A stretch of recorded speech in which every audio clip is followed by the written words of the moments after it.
Halo Halo. teman-teman semuanya yang berada di rumah, di kantor, di mana aja semuanya. Shalom. Salam. Kembali Halo. lagi bersama. Sekarang kita cuma bertiga kawan-kawan. Yang satu tidak mau ikut. Produser katanya dia. Produser Jadi produser katanya. Oke, kali ini kita mau bahas lagi lanjutan yang kemarin. Kalau kemarin kita bahas itu tentang kenapa banyak orang Kristen yang mengalami alergi doktrin, yang kayaknya ngomongin doktrin itu berat. Cuma ketika dibahas ternyata tidak seberat itu. Nah, kita mau ngobrolin soal lanjutannya, di mana kemarin sempat disinggung sedikit bahwa ketika kita mau mengerti siapa kita dalam hidup ini sebagai seorang Kristen, maka kita harus memulai semuanya dari Allah, Allah, Sang Pencipta. Sang Pencipta. Sepakat dulu semua? Kita harus mulai dari Allah. Nah, kita sedikit mau ngobrolin hari ini tentang ya siapa Allah gitu. Dengan berbagai macam karakternya, dengan berbagai macam naturnya, yang mana sebetulnya suka atau tidak suka manusia itu ateis ataupun yang teis ataupun siapa ya, Allah itu ada. Gitu, terlepas dari setiap orang yang memahaminya. Dan ketika kita menggali dalam kekristenan, kita mau belajar bahwa Allah ini adalah yang pertama yang harus dipahami di dalam dipelajari di dalam kehidupan manusia. Nah, gue mau coba sedikit ke teman-teman di sini. Kenapa sih Bang? Maksudnya setiap orang harus, bukan harus ya, memulai segala sesuatunya dari Allah. Bisa nggak sih kita memahami Allah dengan pengetahuan yang kita punya, yang kita miliki? Oke. Nah, bisa nggak kira-kira manusia ini, gua, lu, ataupun siapapun lah, seorang Kristen di sana yang mau mencoba untuk mengerti, oh Tuhan itu seperti ini. Atau mungkin bisa nggak orang di luar sana yang non Kristen juga mau mengerti Allah itu seperti apa? Nah, menurut pandangan lu gimana?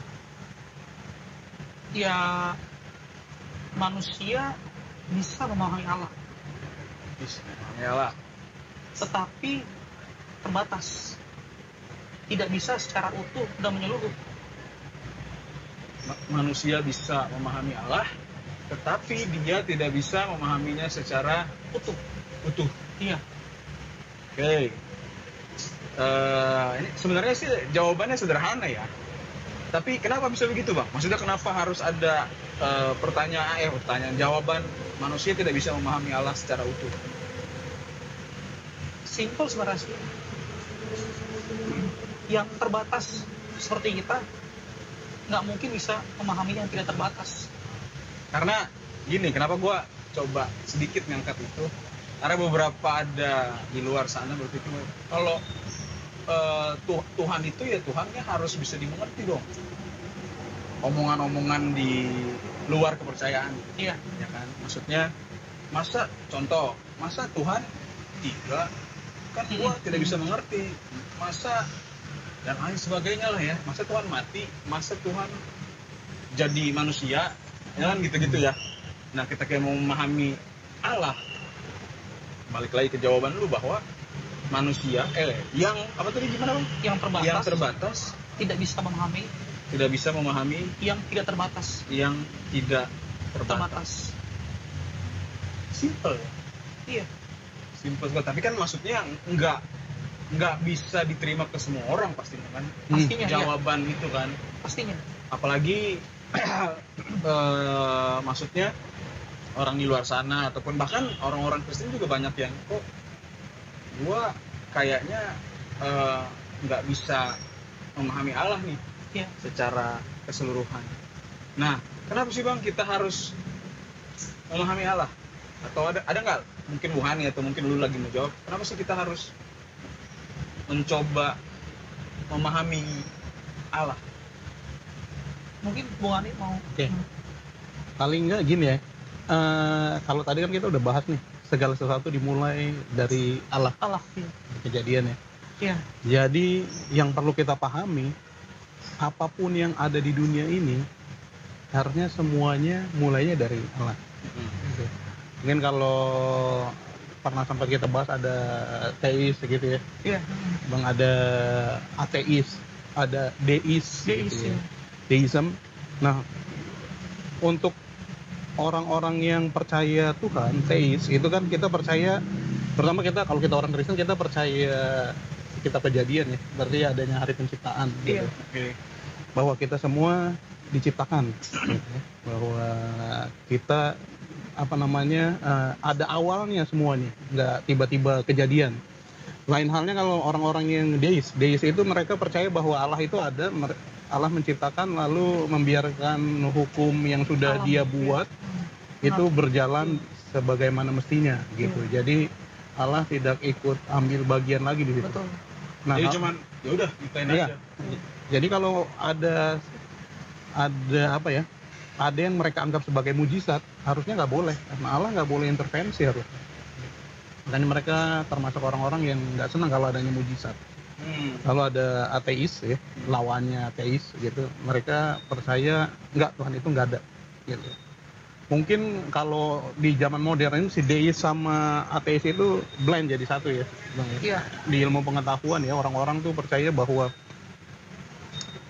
dunia ini dimulai gitu, ada yang mulai gitu, ada awalannya gitu.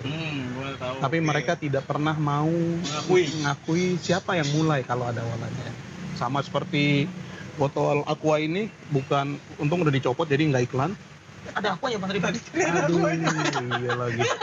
Air mineral ini, iya air mineral ini nggak apa-apa lah, ntar kita bisa di. Mudah-mudahan mobil itu juga nggak bunyi. Nah, seperti botol mineral ini. Seperti botol air mineral ini, nggak mungkin dia tiba-tiba jadi. Iya. Mau kita kasih waktu miliaran tahun juga nggak akan pernah jadi. Iya. Kalau tidak ada yang memulai Nggak ada sesuatu. mulai. Makanya penting bagi kita, ini mungkin agak kemana-mana, tapi ini penting banget gitu ya, Iya. bahwa segala sesuatu itu ada yang mulai. Makanya penting banget kita mengetahui siapa yang menciptakan kita, siapa sih yang memulai semua ini, kenapa kita ada di sini. Nanti berkaitan sama yang tadi Bang Michel bilang, pertanyaan-pertanyaan pertanyaan-pertanyaan filosofis Iya. manusia gitu. Kalau kita nggak ngerti kenapa kita ada di sini, akhirnya manusia tidak mengerti juga bagaimana makna dia harus menjalani Betul. hidup gitu.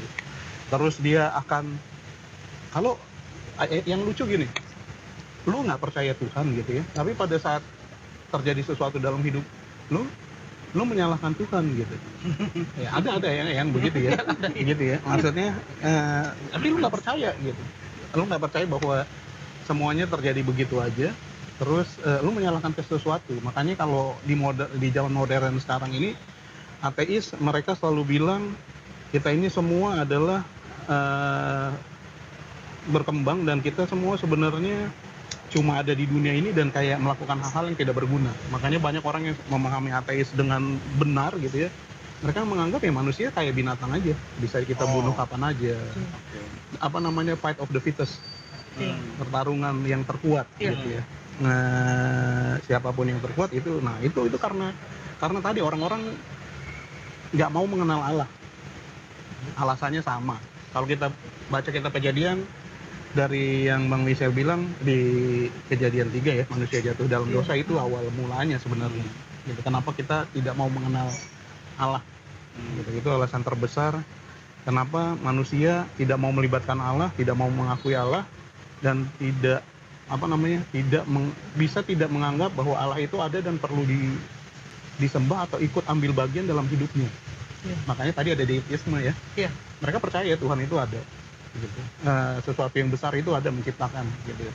Tapi sama, dia adalah pencipta yang tidak lagi ikut ambil bagian dalam itu. Sebenarnya lucu ya, bayangin kalau itu adalah seorang pembuat mobil, terus dibiarin aja untuk mobilnya, kan kalau dia rusak nggak ada yang benerin untuk mobilnya gitu. Nah, itu yang sebenarnya lucu sih sebenarnya ketika dia adalah seorang konseptor, pembuat sesuatu dan dia tidak melakukan sesuatu tentang apa yang dia buat, malah lucu ketika itu. Padahal itu pun ini ya, kalau kita mau ngomong itu adalah sebenarnya atribut-atribut yang Tuhan kasih, yang communicable ya, senang menciptakan sesuatu gitu. Itu yang Tuhan kasih, dan itu memang nggak diakuin juga sama orang-orang yang nggak percaya Tuhan. Karena tadi kita nggak mau tahu kenapa alasan apa mulainya dari Allah gitu. kenapa kita senang menciptakan gitu. Itu kalau kita mau mengenal Allah, kita tahu sebenarnya hampir mungkin hampir seluruh alasan tadi ya, kenapa kita senang menciptakan. Kenapa kita senang ngelihat orang lain senang misalnya. Atau kita juga bisa marah untuk hal-hal yang kita anggap nggak sesuai dengan apa yang kita nilai-nilai yang kita pegang. Iya. Nah itu sebenarnya ya alasan yang paling besar. Makanya manusia sangat penting dan perlu tahu siapa penciptanya. Ya. Siapa Allah kalau begitu. Soalnya di dunia ini banyak ajaran, banyak, bahkan dengan banyaknya ajaran dan banyaknya agama itu membuktikan bahwa manusia tahu sebenarnya gitu. Ada sesuatu yang lebih, ada penciptanya, ada pencipta gitu. Bahkan karena kejadian 3 itu, manusia juga mau mereka suatu saat nanti menjadi seperti dia gitu. Betul. Jadi seperti dia. Padahal kalau kita cari tahu di Alkitab itu semuanya jelas. Bahkan yang dia harapkan untuk menjadi seperti dia pun dia yang mengharapkan. Gitu ya. Kita semakin berakar dan walaupun ya tadi Bang Michel bilang kita nggak akan pernah bisa mengenal secara utuh. Bahkan ya mungkin ya nanti di dalam kekekalan kita juga tidak bisa sesempurna pemahamannya. Dan itu justru yang membuat jadi kita bisa berpikir secara rasional bahwa memang kita bukan Tuhan. Tuhan itu ya konseptor, creator gitu ya. Kita nggak akan pernah mungkin bisa jadi seperti dia. Nah Bang, gue mau ke lu lagi soal yang tadi yang apa? Yang terbatas tidak akan pernah bisa memahami yang tidak terbatas. Kenapa? Ya karena kan ya gue sebagai orang Kristen gue sebagai orang Kristen belajar untuk mengenal Allah di dalam orang Kristen itu biasanya adalah sifat atributnya dia adalah dia tidak terbatas. Gitu. Nah, bagaimana gua sebagai ciptaan yang artinya terbatas pada waktu, terbatas usia gua, terbatas kemampuan gua gitu loh, terbatas juga dengan intelijensia gua.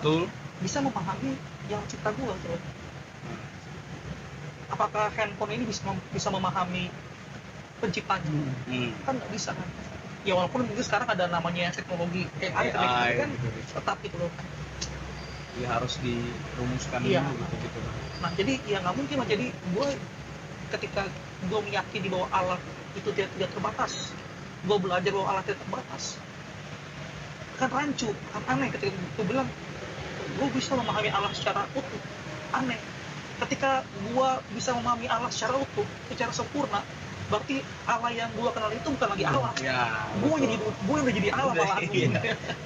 Kontra ini ya, kontradiksi ya. Itu. Tadi udah sempat disinggung sama Hanit tadi. Bahwa kenapa sih kita ada dalam dunia ini? Dan kemudian makna hidup apa yang bisa kita ambil dalam dunia ini? Nah, ketika kita tidak memahami Allah gitu kan, atau kita tidak belajar memahami Allah, ya kita tidak bisa menjawab gitu kan. Ya memang betul bisa dijawab gitu kan dengan jawaban-jawaban filosofis orang lain gitu. Tapi kita bisa belajar lah. Ketika kita menjawab itu semuanya, doktrin itu semuanya, di luar kita melepaskan konteks Allah, hasilnya apa? Perang dunia satu, perang dunia kedua, komunisme. Akhirnya jadi orang jadi berusaha menjadi apa ya? Jadi Tuhan atas dirinya sendiri ya. Ya akhirnya yang tadi Bang Hani bilang, ya survival of the fittest. Siapa yang kuat itulah menang gitu loh. Sayangnya juga di dalam kekristenan banyak orang-orang Kristen masih yang akhirnya ya mungkin karena mereka tidak mengawalinya dari Allah ya. Mereka mungkin mengawalinya dari dirinya sendiri. Sehingga ketika mereka melakukan kegiatan mereka sehari-hari atau konsep beriman mereka, ketika mereka tidak menemui hal yang mereka anggap sebagai suatu hal yang ideal, ya mereka jadinya menyalahkan Allah. Karena mereka tidak memulai segala sesuatunya dari Allah. Sebab ini mungkin kalau bahasa lagi-lagi tolong dikoreksi.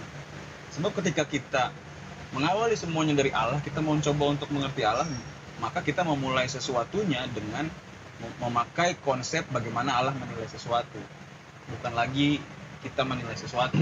Iya. Ya kan? Iya. Bahkan kalau misalnya kita salah, kan banyak gini ya, apa namanya, orang berpikir karena dia sudah dia percaya bahwa Tuhan itu yang menciptakan. Jadi pada saat ada Tuhan yang berdaulat, Tuhan ini pada saat terjadi sesuatu dalam hidupnya, dia berhak untuk menyalahkan Tuhan. Kan Tuhan berdaulat, kenapa Tuhan biarkan ini terjadi? Kenapa Tuhan biarkan apa namanya hal-hal buruk misalnya itu terjadi dalam hidupnya? Bahkan kalau yang noble level gitu ya, kenapa hal-hal buruk itu terjadi kepada manusia? Kenapa harus ada perang? Gitu. Kemudian baik ateis, deis atau teis sendiri yang tidak mengerti Allahnya dengan baik, mereka akan selalu menyalahkan kenapa Tuhan membiarkan hal itu terjadi. Gitu. Jadi apa namanya, justru karena kamu tidak kenal Allahmu, kamu jadi menyalahkan dia. Padahal kalau kamu kenal, kamu tahu alasannya. Tadi balik lagi kejadian 3. Gitu. Harusnya kita nggak boleh nyalahin dia. Gitu. Justru karena kebebasan yang dia kasih, itu yang membuat kita jatuh ke dalam semuanya. Bahkan bukan cuma kita ya, apa namanya, kalau di 2 Petrus itu ada yang malaikat juga dibuang dan mereka ada di dalam gua-gua untuk menunggu hari penghakiman. Gitu. Dan ya itu, bahkan malaikat pun dikasih free will gitu. Gitu, mereka ya free will mereka yang membuat mereka jatuh. Gitu, pada saat mereka nggak mengenal Allahnya, mereka jatuh. Sama, kita juga tidak mengenal, kita jatuh dan kita menyalahkan. Siapa yang bisa kita salahkan? Kalau ada orang lain bisa kita salahin, kenapa mesti nyalahin diri sendiri? Gitu. Udah jadi natur bang ya? Natur ya. Iya. Anak kecil kan begitu. Misalnya berantem gitu, ditanya, ini kenapa? Ini yang salah, gitu. Mulai saling menyalahkan. Tanpa harus diajarin bang ya? Iya, betul. Dari kejadian juga udah saling menyalahkan ya. Pasal 3 itu kan? Iya. Ada nyalain Hawa nyalain ular. Iya. Kata ular lah, gue disalahin. Iya. Saling keterkaitan. Semua saling. Ya itu karena kita tidak mengenal atau kita mengenalnya hanya sedikit. Iya. Kemudian kita tetap menjadikan diri kita sebagai pusatnya. Iya. Itu yang tadi alasan filosofikal kenapa kita ada gitu ya, pada saat manusia kita harus apa? Poinnya. Betul, kita yang tadi lu bilang kita menjadikan diri kita sebagai pusat, atau yang noble cause-nya lagi manusia gitu ya. Bahwa padahal kalau kita tanya, kalau nggak ada Allah gitu ya, kita tidak mengenal Allah, maka kita nggak pernah mengenal apa itu mengasihi orang lain. Gitu. Kita cuma binatang yang berkembang gitu ya, dari monyet, naluri binatang, dari monyet kemudian menjadi manusia gitu ya. Kemudian bisa punya apa ya, sense of awareness gitu ya, kan itu nggak mungkin. Ada nilai-nilai yang memang diturunkan oleh yang maha kuasa gitu ya. Iya, jadi kita bisa menilai bahwa ini salah, ini kurang tepat gitu ya. Harusnya itu sebenarnya bisa membuat orang berpikir. Itu kan kayak program kalau orang yang ngerti komputer ya. Kalau AI lah. Kalau misalnya kita tanya hal yang salah terus kita bilang, tahu dari mana lo itu salah, dia akan jawab oh iya itu salah gitu. Gua mengada-ngada aja gitu ya. Nah itu menandakan bahwa dia juga mengerti apa yang dia pelajari. Berarti ada seseorang yang menuliskan sesuatu, apa yang harus dia mengerti gitu kan. Betul. Sama sebenarnya gitu. Dan memang kan ya, kalau di Kejadian salah satu itu kan ayat ke 26 atau 27 ya, cipta manusia kan manusia kan diciptakan segambar dengan Allah, serupa dengan Allah kan. Artinya itu kan memang kan ada memang sebagian dari cara berpikir Allah bekerja itu tercatat dalam kita. Tapi bukan berarti kita sama dengan Allah gitu, seperti itu. Jadi tapi kita bisa menilai yang mana yang benar, mana yang salah, apa yang kita boleh lakukan, apa enggak gitu kan, seperti itu. Apa bahasanya communicable attribute ya? Atribut yang bisa diberikan, tapi ada atribut yang khusus juga yang hanya milik Allah. Betul. Gitu. Iya. Nah itu yang apa namanya, yang memang Tuhan kasih, ya Iya. pasti dengan ya karena kita diciptakan serupa dengan Dia, makanya gitu kan. Dan memang kan sebenarnya kan manusia bisa mencipta kan manusia. Iya, betul. Seperti Allah manusia bisa mencipta, tapi Allah mencipta dari ketiadaan. Ketiadaan, Kan betul. Manusia dari bahan-bahan memang Yang sudah ada, dari yang sudah Tuhan ciptakan. Ex nihilo. Iya. Nihilo, betul. Itu ya.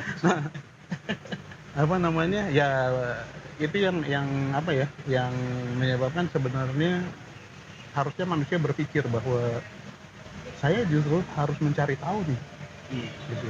Bedanya tadi ada 3 aliran tadi, ateis, teis, dan deis. Ya dia mau carinya siapa yang mau dia cari.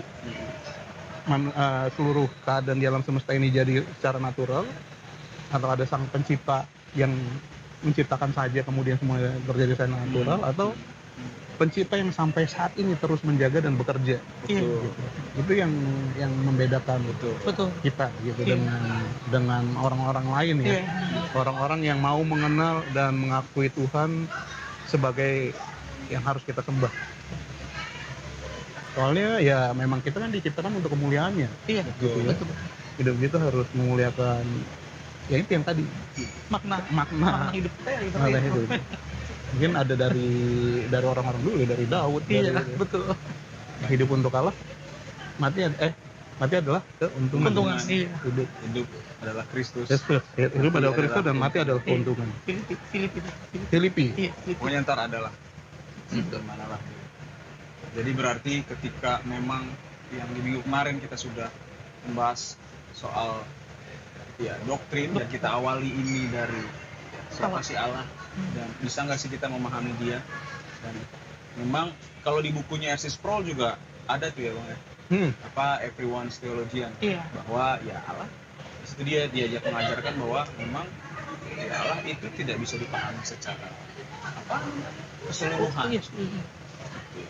Dan mungkin artinya ya seperti yang tadi Bung Hani udah bilang, singgung sedikit bahwa banyak orang-orang ya khususnya orang Kristen yang akhirnya menjadi social justice, ya berubah jadi kalau memang misalnya Tuhan ada, kenapa ada ini, kenapa ada ini, kenapa ini ya. Memang semuanya itu adalah misteri Tuhan. Itu kita perlu mempelajari itu. Sejauh kita mempelajari itu ya balik lagi seperti yang udah ungkapkan bahwa yang terbatas tidak akan pernah bisa menyelami yang tidak terbatas. Kan ada ini ya, Yohanes Calvin nulis pakai frasa Tuh ya. finitum non capax infinitum. Nanti ada tuh. Jadi penjelasan. Yang terbatas tidak akan pernah dapat menyelami atau memahami yang tidak terbatas. Yang tadi Bang Michel dari tadi ngomongin ya. Jadi teman-teman, hari ini kita membahas soal Allah yang tidak terbatas. Apa yang sudah kita obrolin tadi adalah bagian-bagian ya dari diskusi bahwa ya memang segala sesuatu yang terjadi itu dimulai dari Allah. Dan sejauh mana manusia mau mencari Allah, ya dia tidak akan pernah bisa 100% memahami Allah. Tapi dengan memahami Allah, maka manusia bisa mengerti siapa dirinya dan tujuan hidupnya. Kurang lebih begitu ya. Iya. Selanjutnya kita akan ngobrolin lagi teman-teman dengan karakter Allah yang lain, dimana ya kayak ini kita harus jalan terus nih. Ya Step by doktrin, step lah. step by step. Doktrin itu tidak sulit ternyata, tidak semengerikan itu, dan iya kan Bang, tidak seharus dialergi itu. Tapi kalau bisa diobrolin dengan santai begini kan, kenapa tidak? Oke, kalau begitu. Sebelum menutup, mungkin ya apa ya? Oh iya. Gue mau rekomendasi buku bacaan mungkin kali ya. Boleh. Gitu. Nanti kita tampilin aja. Iya. Kalau tadi kan Aju tadi bilang gitu loh kan bahwa ada bukunya R.C. Sproul, Everyone's Theologian gitu. Kemudian ada juga bukunya Matthew Barrett, Nons Greater. Itu udah diterjemahin juga dalam bahasa Indonesia. Penerbitnya Omid, terus silakan cari, teman-teman cari. Kemudian juga ada juga bukunya R.C. Sproul juga, judulnya Holiness of God. Wah, itu urusan Allah. Gaswat Juga itu. udah diterjemahin juga sama Omid Gaswat itu. buku itu. Jadi teman-teman kalau mau belajar mengenai Allah, ya saya rekomendasikan 3 buku itu. Ya, teman-teman mesti punya minat baca juga yang pasti. Jadi kalau teman-teman kepo, ya tidak masalah dimulai dari membaca buku dulu ya. Kita pun tetap akan lanjutin step by step pengenalan kita akan Allah lewat podcast ini, teman-teman. Jadi ditunggu aja di podcast kita selanjutnya, kita akan terus memahami karakter Allah. Sampai hari ini, selamat malam teman-teman, terima kasih. Soli Deo Gloria.